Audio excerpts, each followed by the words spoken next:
13 दिसंबर को संसद भवन की सुरक्षा में हुई चूक को विपक्ष ने प्रमुख मुद्दा बनाया है। कल विपक्ष के 14 सांसदों को अमर्यादित विरोध के कारण संसद भवन के प्रेजेंट सेशन से निलंबित कर दिया गया। इसके बाद आज सुबह सभी प्रमुख विपक्षी दलों ने बैठक की। इसके बाद आम आदमी पार्टी के राज्यसभा सांसद राघव चड्ढा ने कहा कि क्या आज तमाम गैर भाजपा सांसद कोई नाजायज मांग कर रहे हैं। सब यही कह रहे हैं कि देश की सबसे सुरक्षित इमारत मानी जाने वाली भारत की संसद में इतनी बड़ी सुरक्षा चूक होती है तो उस पर चर्चा हो। कोई आदमी भाजपा के सांसद का मेहमान बनकर दर्शक दीर्घा में पहुंचता है, अपने साथ स्मोक कैन लेकर आता है, तो कल कोई और औजार भी ला सकता है। बड़ा सवाल ये कि अगर संसद भवन सुरक्षित नहीं है तो क्या देश सुरक्षित है। देखिए, आज तमाम सांसद, गैर भाजपा सांसद क्या मांग कर रहे हैं? क्या कोई नाजायज मांग कर रहे हैं? क्या कोई गलत बात कह रहे हैं? वो बस इतना ही तो कह रहे हैं कि इस देश की सबसे सुरक्षित इमारत मानी जाने वाली भारत देश की संसद में अगर एक इतनी बड़ी सुरक्षा चूक होती है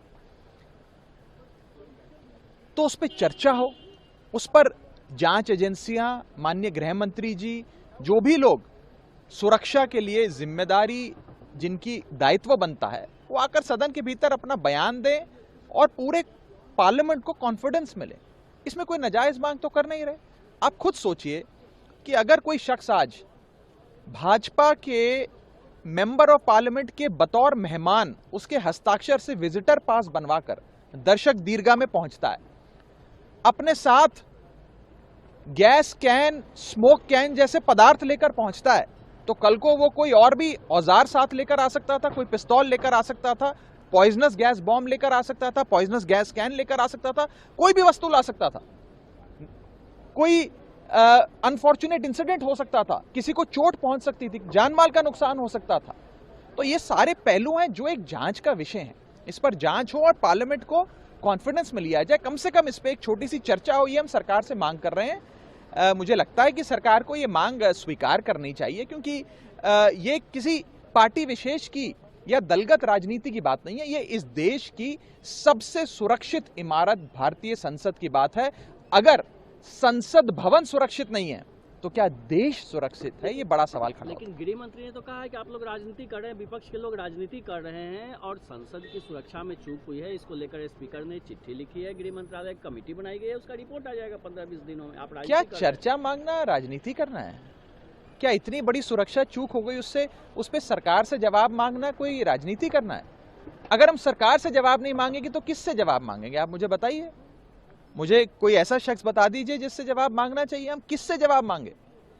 कोई एम्स के डॉक्टरों से जवाब मांगे, या कोई इंजीनियरिंग एसोसिएशन से जवाब मांगे, कोई चार्टर्ड अकाउंटेंट्स की समिति से जवाब मांगे, कोई स्पोर्ट्स खिलाड़ियों से जवाब मांगे? किससे जवाब मांगेंगे? हम सरकार से ही तो जवाब मांगेंगे। तो जब सरकार से हम जवाब मांग रहे हैं तो सरकार कह रही है आप राजनीति कर रहे हैं। अरे हम राजनीति नहीं कर रहे, हम जवाब जानना चाहते हैं कि कैसे ये सुरक्षा चूक हुई। हम सब जानते हैं, हम सब सांसद हैं कि कोई भी शख्स अगर आपका बतौर मेहमान किसी सांसद का सदन के भीतर आता है तो 3 बार सिक्योरिटी चेक होता है, 3 बार आपकी सिक्योरिटी चेकिंग और फ्रिस्किंग होती है। आपको साधारण सा बॉल पेन, मोबाइल फोन तो दूर, एक साधारण सा बॉल पेन तक दर्शक दीर्घा में ले जाना इजाजत नहीं होती ले जाने की।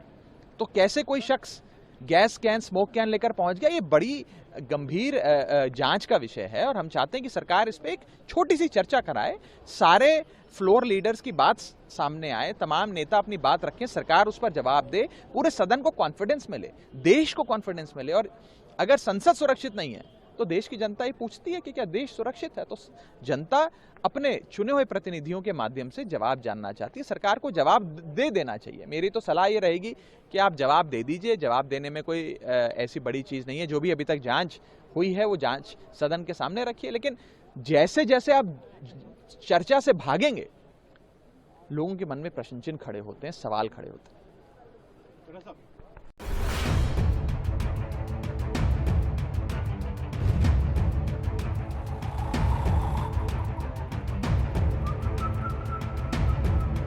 हर बड़ी खबर का असली एड्रेस है खबरनामा, इसलिए हर न्यूज अपडेट के लिए सब्सक्राइब करें और फॉलो करें खबरनामा।